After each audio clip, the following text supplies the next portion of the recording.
এঁচোড় চিংড়ি তো আমরা সবাই খুব ভালোবাসি। তো প্রথমেই চিংড়িটাকে ছাড়িয়ে নেওয়া হচ্ছে, আর এখানে এঁচোড়টাকে নুন হলুদ দিয়ে সেদ্ধ করে নেওয়া হচ্ছে। দেওয়া হবে এতে আলু।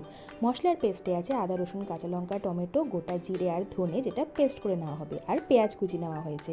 তো প্রথমেই সেদ্ধ করে রাখা এঁচোড়টাকে একটু ভেজে নেওয়া হলো। এদিকে মশলার পেস্টও রেডি, চিংড়ি মাছটাও ভেজে নেওয়া হচ্ছে।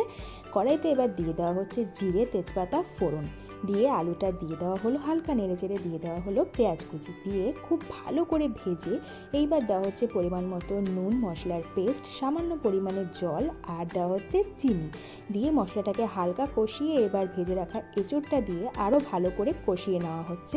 তো কষানোর রেডি। এইবার দিয়ে দেওয়া হচ্ছে জল। জল দিয়েই ঢাকা দিয়ে দেওয়া হবে সেদ্ধ করার জন্য। তো ঢাকনাটা খুলে একবার চেক করে নেওয়া হলো, তো হয়ে গেছে সেদ্ধ। ওপর থেকে দিয়ে দেওয়া হচ্ছে গরম মশলার গুঁড়ো, আর দেওয়া হচ্ছে ভেজে রাখা চিংড়ি মাছ। তো এঁচোড় চিংড়ি কিন্তু রেডি।